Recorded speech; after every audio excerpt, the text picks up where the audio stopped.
Hi, my name is Jeff Dixon, and I want to welcome you to a brand new series called Stranger Things Thoughts, which are thoughts about Stranger Things, which is very difficult to say, but apparently I've done it in one take, which is awesome, and we'll keep going with that. I'm sure I'll screw it up later. But if you're like I am, and hopefully you're not, but if you're like I am, I watch things, maybe I should, maybe I shouldn't. I watch them for the entertainment value. I watch them because I'm bored. But sometimes I get intrigued in a series and I really start thinking about it a little bit more deeply. Some series are phenomenal series and they live on and they become popular. Stranger Things, the Netflix creation, is certainly one of those series. If you're a fan of Stranger Things, you know exactly what I'm talking about. If not, go back and watch it. It's fun. It taps into your inner nerd. If you're an 80s fan, it is loaded with 80s references, and it educates us all about the 80s.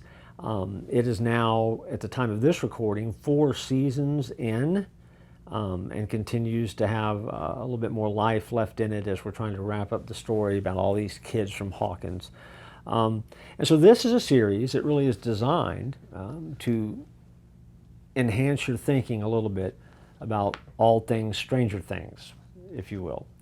And so the first lesson, if you will, or the thought I have about Stranger Things is that we all have a need to learn to see things upside down. Sometimes we need to change our perception just a little bit of how we view reality and view the world around us. I know what we see each and every day is reality, and I've got that. I understand that. I'm firmly in touch with that. But Stranger Things is a reminder that there is a whole world that is going on that runs parallel behind. Now, in the world of Stranger Things, it's scary and it's frightening and it's dark. But in the life that we live, as a follower, I know that there's a whole world that's happening around me that I cannot see. Some good, some bad, but a lot of good. And God's doing a lot of things in the world around me that sometimes, even though I can't see them, I get to live in the benefit of, or I get to live because of the blessings of it.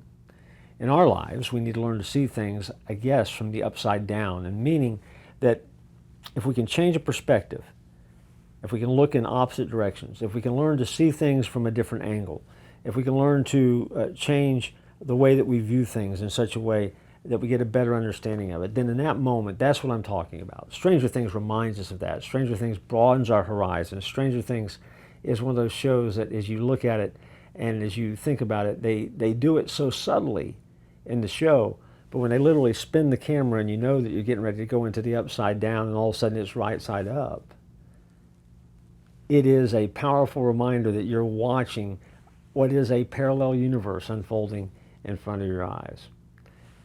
I know that we sometimes like to think that we are the commander and owner of all that we see, that we are the master of all that we survey, but at the end of the day, we're not.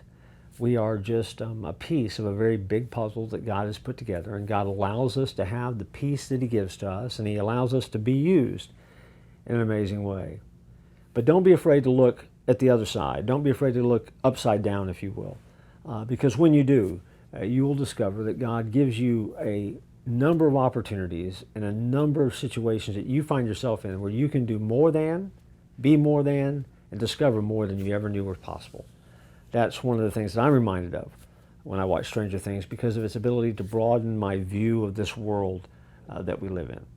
And so we'll go back to the city of Hawkins and we'll look for some more lessons next time with some Stranger Things thoughts right here.